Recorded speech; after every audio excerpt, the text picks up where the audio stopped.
कालू भाई, तुम इतने उदास क्यों दिख रहे हो? कालू ने अपनी आंखों में आंसू भरते हुए कहा, बहुत सालों पहले की बात है। चंदनपुर नाम का एक हरा भरा जंगल था, जहाँ कई जानवर और पक्षी खुशी खुशी रहते थे।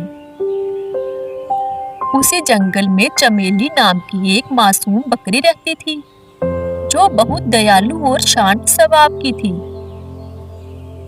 वह जंगल में अपने छोटे से झोंपड़ी नुमा घर में रहती थी। हर सुबह चमेली बकरी जंगल में घूमने निकलती, ताजी ताजी पत्तियां खाती और जंगल में अपनी सबसे प्यारी दोस्त मीनू चिड़िया से मिलती।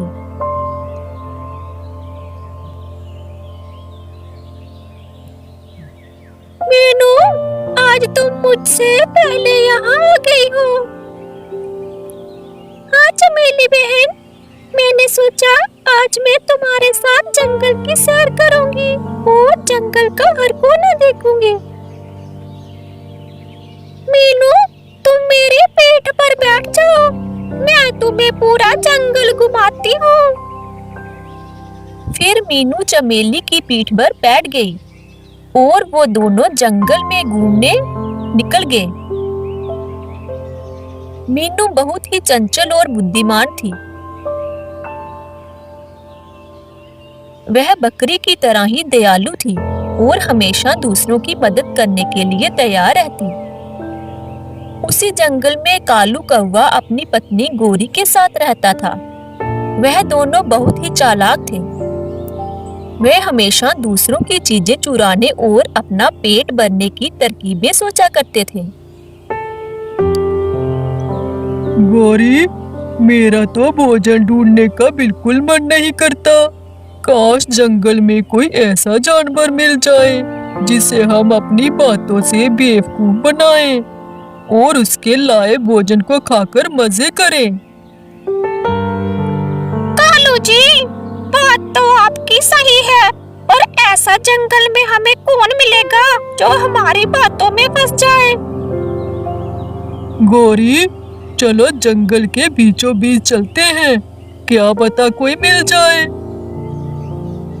फिर वो दोनों जंगल में आगे की ओर निकल जाते हैं। थोड़ी देर उड़ने के बाद वो एक पेड़ पर आराम करने लगते हैं। कालू जी, सुबह से उड़ रहे हैं, मैं तो थक गई हूँ। गोरी, कुछ देर इसी पेड़ पर आराम कर लेते हैं। वो दोनों पेड़ पर आराम करने लगे। तभी वहां घूमते घूमते चमेली बकरी आ जाती है। चमेली ने देखा पेड़ की टहनी पर कालू और उसकी पत्नी बैठे हैं और बहुत दुखी दिखाई दे रहे थे। चमेली बकरी ने दयालुता से पूछा, क्या हुआ कालू भाई, तुम इतने उदास क्यों दिख रहे हो? कालू ने अपनी आंखों में आंसू भरते हुए कहा, चमेली बहन, हमारे पास रहने के लिए अच्छा घर नहीं है और हमें खाने के लिए कुछ भी नहीं मिल रहा। जंगल में ज्यादा फल फूल भी नहीं है जिसे खाकर हम अपनी भूख मिटा सकें। हम भूखे हैं और बहुत परेशानी में हैं। चमेली बकरी को उन पर दया आ गई। उसने सोचा, भगवान ने हमें मदद करने के लिए बनाया है। अगर मैं इनकी मदद कर सकती तो जरूर करनी चाहिए।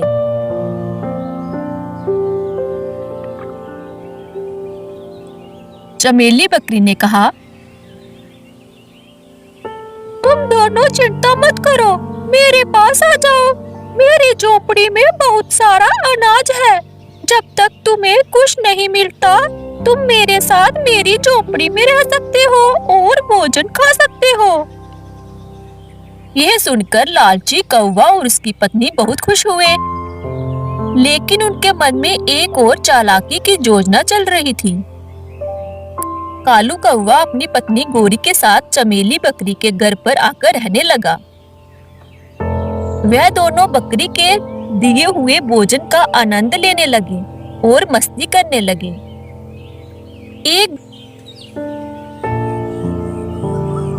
एक दिन जब चमेली अपने घर से बाहर गई तो गोरी ने कालू से कहा, सुनो कालू जी, ये बकरी तो बहुत बोली है, क्यों ना हम इसकी पूरी झोंपड़ी पर कब्जा कर ले।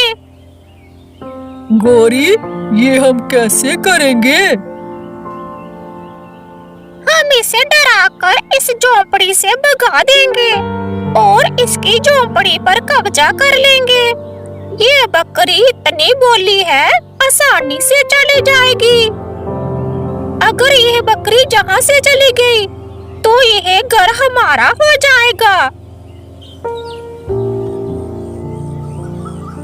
अगले दिन जब बकरी जंगल में घास चरने गई तो कालू और गोरी ने चमेली बकरी की झोंपड़ी पर अपना कब्जा कर लिया। वह दरवाजा बंद करके घर के अंदर बैठ गए। गौरी, अब इस झोंपड़ी का दरवाजा नहीं खुलेगा। वो बकरी चाहे जितनी कोशिश कर ले, पर हम ये दरवाजा नहीं खोलेंगे। हाँ कालू जी, फिर वो बकरी थक हार कर बाहर से चली जाएगी। जब चमेली बकरी वापस आई तो उसने देखा उसका घर बंद था। उसने दरवाजा खटखटाया और कहा, कालू भैया, दरवाजा खोलो, मैं आई हूँ। चमेली की आवाज सुनकर कालू ने अंदर से जोर से कहा, अब यह घर तुम्हारा नहीं है, ये हमारा घर है, तुम यहाँ से चली जाओ। ये सुनकर चमेली बकरी हैरान हो गई। उसने विनती की, कालू भाई, ये घर मैंने खुद बनाया है, तुम इसे क्यों छीन रहे हो?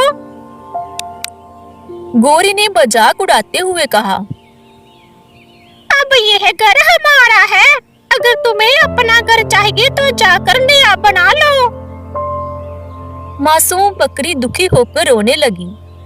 उसने कभी नहीं सोचा था कि उसकी दयालुता का कोई इतना गलत फायदा उठा सकता है। ये कौवे तो धोखेबाज निकले। मुझे अपनी दोस्त मीनू को बताना होगा, शायद वो मेरी मदद कर सके। फिर चमेली बकरी अपनी दोस्त मीनू चिड़िया के पास जाती है और उसे अपनी सारी परेशानी बताती है। अपनी दोस्त की बातें सुनकर मीनू को बहुत गुस्सा आया। वह बहुत छोटी थी लेकिन बहुत बुद्धिमान भी थी। मेरी दोस्त, तुम चिंता मत करो, भले ही मैं बहुत छोटी हूँ, पर मैं अपनी दोस्त को न्याय दिलाकर ही रहूंगी। चलो, हम जंगल के राजा शेर खान के पास चलते हैं, वो जरूर हमारी मदद करेंगे। फिर वे दोनों जंगल के राजा शेर खान के पास पहुंची। शेर बहुत ही बुद्धिमान और न्यायप्रिय था। जब उसने मीनू की सारी बातें सुनी तो वह गुस्से से गरजते हुए बोला, ये बहुत गलत हुआ है, चलो मैं खुद इसका समाधान करूंगा। फिर शेर, चिड़िया और बकरी झोंपड़ी के पास पहुंचे। शेर ने जोर से दहाड़ते हुए कहा, कौन है अंदर, दरवाजा खोलो। शेर खान की आवाज सुनकर कौवा और उसकी पत्नी डर गए, लेकिन गोरी ने फुसफुसाकर कहा, कालू जी, अगर हम डर गए तो हमारी हार हो जाएगी। हमें शेर खान को झूठ बोलकर बेवकूफ बनाना होगा। कालू ने बाहर आकर कहा, महाराज, ये घर हमारा है, हमने इसे अपने दम पर बनाया है, बकरी झूठ बोल रही है। शेर खान ने गुस्से से कहा, अच्छा, तो अगर यह घर तुम्हारा है तो बताओ, इसे बनाने में तुम्हें कितने दिन लगे? कालू और गोरी चौंक गए। उन्होंने झूठ कहा, हमें बहुत दिन लगे महाराज। कालू की बात सुनकर शेर खान मुस्कुराया और बोला, बकरी, तुम बताओ, तुम्हें इसे कब बनाया था? बकरी बोली, महाराज, मैंने इसे 2 महीने पहले बनाया था और मीनू ने इसे बनाते हुए देखा था। शेर ने चिड़िया से पूछा, क्या ये सच है? हाँ महाराज, मैंने अपनी आंखों से देखा था। यह घर चमेली बकरी ने ही बनाया था। शेर खान समझ गया कि कौवा और उसकी पत्नी झूठ बोल रहे हैं।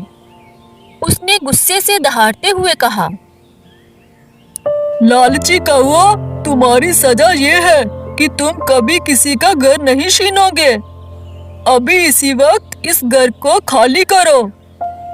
डर के मारे कालू और उसकी पत्नी तुरंत वहां से भाग गए। बकरी की आंखों में खुशी के आंसू आ गए। उसने शेर और मीनू का धन्यवाद किया। शेर ने कहा, बकरी, तुम्हारी अच्छाई और सच्चाई की जीत हुई। हमेशा याद रखना, लालच का अंत बुरा ही होता है। बकरी अपने घर खुशी खुशी रहने लगी। अब वह पहले से ज्यादा सतर्क थी। इस कहानी से हमें यही सीख मिलती है, दयालु बनो लेकिन अपनी सुरक्षा का भी ध्यान रखो।